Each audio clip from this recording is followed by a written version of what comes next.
द्वारिका लौट रहे श्री कृष्ण ने युधिष्ठिर जी को कुछ सीख दिया। और क्या सीख दिया कि जो सफलता है ना, तो सफलता के साथ नई जिम्मेदारियां और परेशानियां भी आती हैं। क्या सफलता के साथ में नई जिम्मेदारियां और परेशानियां भी आती हैं। इसलिए आपको हमेशा सतर्क रहना है। यार बात है, महाभारत का युद्ध जो है ना, वह खत्म होने के बाद युधिष्ठिर राजा बनने वाले थे, ठीक है। और श्री कृष्ण ने सोचा कि अब पांडवों के जीवन में सब ठीक हो गया है, मुझे द्वारिका लौट जाना चाहिए। श्री कृष्ण ने पांडवों से भी ये बात कही तो कुंती ने उन्हें रोकने की बहुत कोशिश की, लेकिन श्री कृष्ण तो भगवान हैं, उन्होंने तय कर लिया था, वह तय कर चुके थे कि अब मुझे द्वारिका लौटना ही है। युधिष्ठिर ने श्री कृष्ण से कहा कि माता तो आपसे रुकने के लिए कह रही हैं और मैं भी चाहता हूं कि आप द्वारिका न जाएं। अभी भी हमारी परेशानियां खत्म नहीं हुई हैं। श्री कृष्ण ने कहा कि राजन, तुम तो युद्ध जीत चुके हो, अब क्या परेशानी है, ठीक है। देखिए भगवान कितने होशियार है। भगवान कह रहे हैं कि यार आप युद्ध जीत चुके हो, अब तो आपके पास कोई परेशानी नहीं है। तो युधिष्ठिर जी कहते हैं कि मुझे ये जीत अपने लोगों को मार कर मिली है, ठीक है।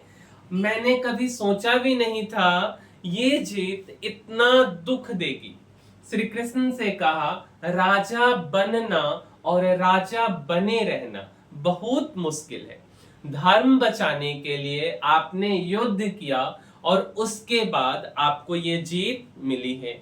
हमें एक बात हमेशा ध्यान रखनी चाहिए, हर जीत के साथ नई जिम्मेदारियां आती हैं, नई परेशानियां आती हैं। जीत के पीछे सफलता भी छिपी होती है ना। जीत के पीछे असफलता भी छिपी होती है। उस असफलता के बारे में सोच सोच कर भविष्य के लिए सीख लेनी चाहिए।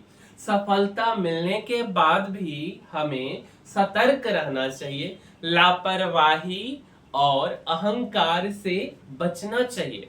समझदारी वही है जो जीत के पीछे छिपी असफलता को पहचानता है, ठीक है, और उससे सीख लेकर आगे बढ़ता है।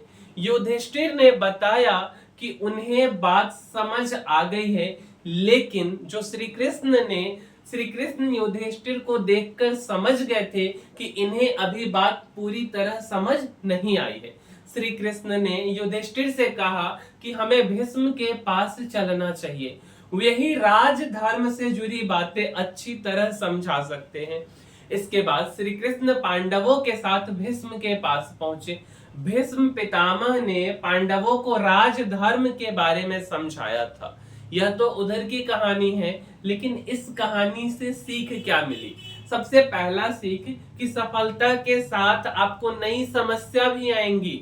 जब महाभारत का युद्ध समाप्त हुआ, युधिष्ठिर को सत्ता मिला, लेकिन उनके मन में यार शांति नहीं थी, बिल्कुल भी शांति नहीं थी। उनके मन में दुविधाएं थी। जब हमें सफलता जीवन में आती है तो वह अपने साथ नई जिम्मेदारी, नई परेशानी लेकर आती है। एक सफल व्यक्ति वही है जो इनसे भागे नहीं, बल्कि इनका सामना करता है। जो दूसरा सीख है वो क्या है? दुख से सीखें, उसमें उलझे नहीं। क्या? दुख से आपको सीखना है, उसमें उलझना नहीं है।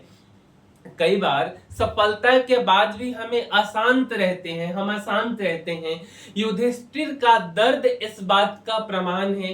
श्री कृष्ण ने उन्हें बताया कि समझदार वही होता है जो दुख से सीखता है, ना कि उस दुख में डूब जाता है। जीवन में दुख और कष्ट कभी अस्थाई नहीं होते हैं, पर उनसे मिली सीख अस्थाई हो सकती है। हमें अपने अनुभवों से मजबूत बनना चाहिए। और अगला जो सीख है, जो कि तीसरे है, मार्गदर्शक की बातों पर ध्यान दे जो हमें गाइड कर रहे।